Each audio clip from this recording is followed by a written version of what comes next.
Hello అండి, నా పేరు doctor Shravya, infertility specialist, Riya fertility centre, CM hospital, Kurnool.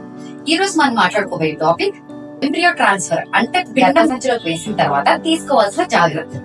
First thing వచ్చేసి మెడికేషన్. మీరు ఏ సెంటర్ లో అయితే ఐవీఎఫ్ చేయించుకున్నారో, అంటే ఎంబ్రియో ట్రాన్స్ఫర్ ఏ సెంటర్ లో అయితే చేయించుకున్నారో వాళ్ళు మీకు తగిన ఏ రోజు ఏ టైంలో వేసుకోవాల్సిన టాబ్లెట్స్ అని మీకు ఒక లిస్ట్ ఇచ్చుంటారండి. వాళ్ళు ఏ టైంలో ఏ టాబ్లెట్ వేసుకోవాలో క్లియర్ గా మీకు చెప్పుకుంటారు కూడా.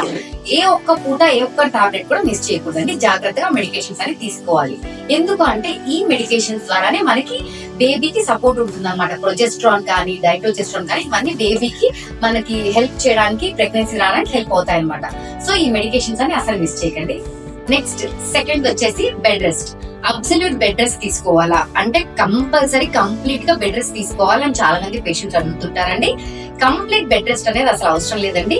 ఎంబ్రియో ట్రాన్స్ఫర్ చేశాక నార్మల్ గా మీ డైలీ యాక్టివిటీస్ చేసుకోవచ్చు. Third one stress. ఇప్పుడు ఈ ఎంబ్రియో ట్రాన్స్ఫర్ అయ్యాక మనకి పాజిటివ్ వస్తుందా నెగిటివ్ గా వస్తుందా అనే చాలా స్ట్రెస్ తీసుకుంటుంటారండి. అలా ఏం స్ట్రెస్ తీసుకోకండి. పాజిటివ్ వచ్చినా నెక్స్ట్ ఏంటి, నెగిటివ్ వచ్చినా నెక్స్ట్ ఏంటి అంటే మనకు ఖచ్చితంగా ఐడియా పెట్టుకొని ఉండాలండి.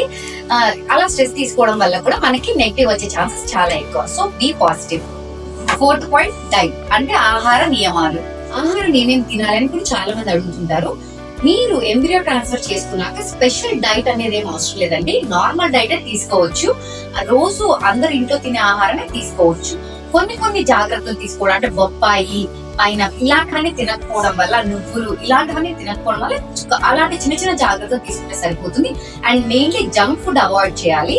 ఇంట్లో ఫుడ్ ఎక్కువ తీసుకోవడం మంచిది. Point number 5, heavy weight lifting. అంటే మీరు ఎక్కువ బరువు ఉన్న వస్తువులు ఎత్తడం, ఇలాంటివి అంటే వాటర్ క్యాన్స్ కానీ ఇలాంటివి ఎత్తకపోవడం మంచిది. అంటే జిమ్ చేసే అలవాటు ఉన్న వాళ్ళు హెవీ వెయిట్ లిఫ్టింగ్ కానీ ఇలాంటి వెయిట్ లిఫ్టింగ్ అనేది చేయకపోవడం మంచిది. నార్మల్ డైలీ ఎక్సర్సైజెస్ చేయొచ్చండి. లైక్ వాకింగ్, జాగింగ్ ఇలాంటివన్నీ చేసుకోవచ్చండి. యోగా, మెడిటేషన్ ఇవన్నీ చాలా మంచిదండి. ప్రెగ్నెన్సీలో ఇవన్నీ పాజిటివ్ రిజల్ట్స్ రావడానికి కూడా మీకు చాలా హెల్ప్ అవుతాయి అన్నమాట. సో ఇలాంటి కొన్ని జాగ్రత్తలు తీసుకుంటూ ఉంటే మీకు పాజిటివ్ రిజల్ట్స్ అనేది చాలా బాగా వస్తాయండి. Thank you.